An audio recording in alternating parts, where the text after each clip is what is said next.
దినోత్సవ సందర్భంగా వేదికైనటువంటి నా సమాజ ఉపాధ్యాయులందరికీ నా హృదయపూర్వక నమస్కారాలు.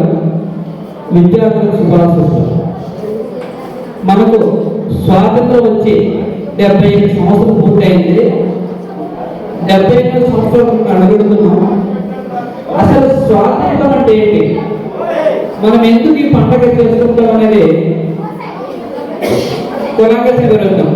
ప్రతి సంవత్సరం కూడా మనకు ఆగస్టు 15 మనం స్వాతంత్ర దినోత్సవ సందర్భంగా పండుగ చేసుకుంటాం. జనవరి 26న రిపబ్లిక్ డే చేసుకుంటాం. అంటే మన దేశం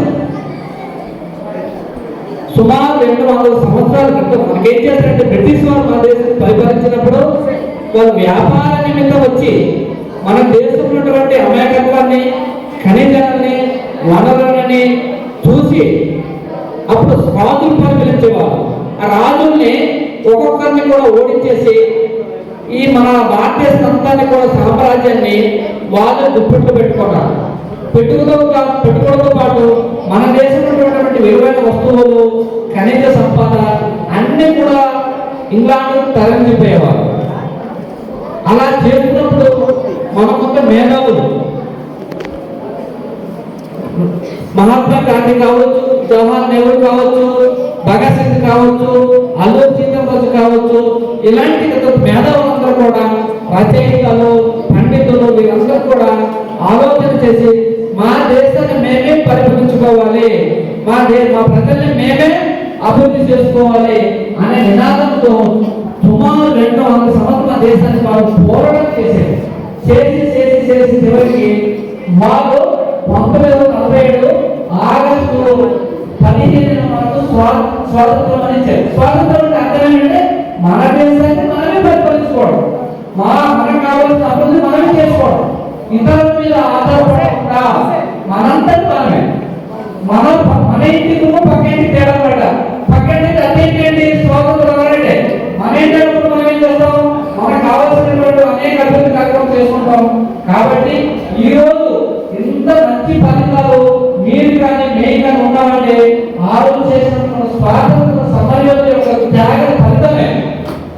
వారిని మనం ఈరోజు స్మరించుకుంటూ వారు త్యాగాన్ని మనం వృధా చేయకుండా మేము కూడా కాపాడుకుంటామనేటువంటి ఒక నినాదాన్ని మనం స్ఫూర్తి ఇవ్వాలి, ఇచ్చి మనం బాగుపడాలి. ఈరోజు మనం ఉన్నామంటే ఈ రోజు మన చుట్టూ భారతదేశం చుట్టూ అప్రజాతంలో కూడా మన సైనికులు నిరంతరం రాత్రనక పగలనక కాపలా కాకుండా, ఎందుకు మన శ్రేయస్సు కోసం, మన మంచి కోసం. ఈ రోజు 4 కోట్ల మంది మనం ఇంత స్వేచ్ఛగా ఉన్నామంటే ఆ రోజు చేసినట్టు మహానీయుల యొక్క త్యాగ ఫలితమే. కాబట్టి వారంతా త్యాగ ఫలితాన్ని మనం వృధా చేయకుండా మన భవిష్యత్తు ఉజ్వలంగా చేసుకోవాల్సిన అవసరం ఎంతైనా ఉన్నది. ఇప్పుడు ఈరోజు ప్రతి గతంలో ఆ రోజుల్లో మనం ఒక బాగా రాజ్యాంగం చేసినటువంటి వ్యక్తులు డాక్టర్ బిఆర్ అంబేద్కర్ గారు ఏం చేస్తున్నారు, లౌకిక రాజ్యం. భారతదేశం అనేది లౌకిక రాజ్యం, అన్ని మతాల వాళ్ళు కూడా సమాన అవకాశాలు ఉన్నాయి. ఏ మతాన్ని కూడా తప్పులు చూడడం కానీ విమర్శన చేయడం కానీ లేదు. ప్రపంచంలో భారత రాజ్యాంగం లేదు.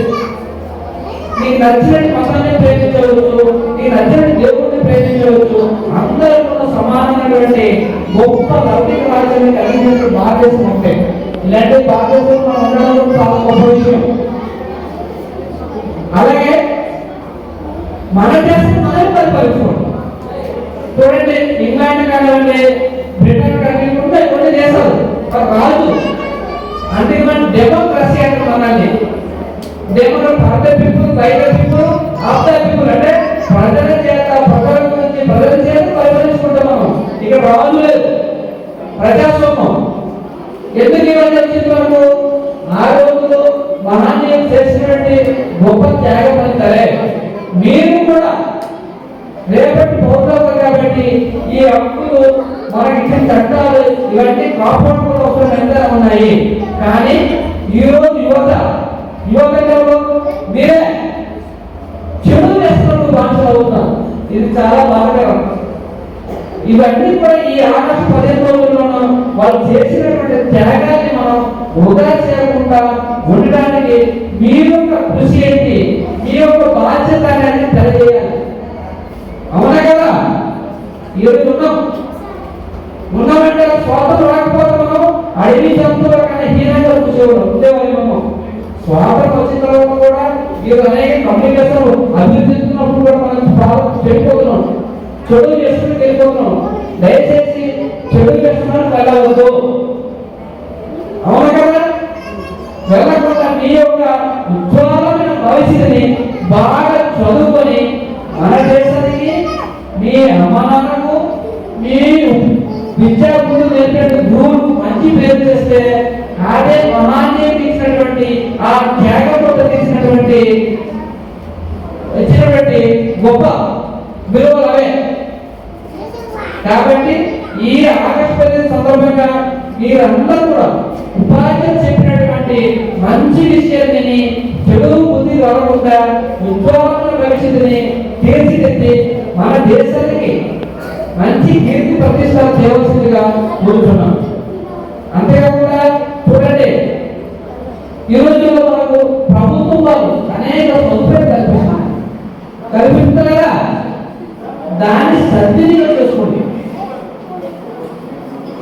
సద్వినియోగం చేసుకున్నప్పుడే ఆ మహానీయులకు ఇచ్చినటువంటి గొప్ప త్యాగబద్ధం అవుతాయి. కాబట్టి ఈ ఆగస్టు 15 సందర్భంగా మీరందరూ కూడా ఒక నిర్ణయం రావాలి. నేను చెడు దేశంకి వెళ్ళాలనుకోవడము, మా గురువులు చెప్పినట్టు ప్రతి విషయాన్ని నేను వింటాను, నేను నా భవిష్యత్తుని నేనే తీర్చిదిద్దుకుంటాను ప్రతిజ్ఞ చేసి రేపటి నుంచైనా ఏమైనా మీరు చెడు దేశం ఉంటే పోగొట్టుకొని మంచిగా ప్రవర్తించి మీరు అభివృద్ధి చెందితే అదే భారతదేశం అభివృద్ధి చెందుతాయి. కాబట్టి మీరందరూ కూడా ఒక ఆలోచన ఉండి మంచి విషయాలు వెళ్తారని కోరుతూ ఈ అవకాశం నుంచి ఉపాధ్యాయులందరికీ నా హృదయ నమస్కారం తెలియజేస్తూ ముగించుకుంటాను.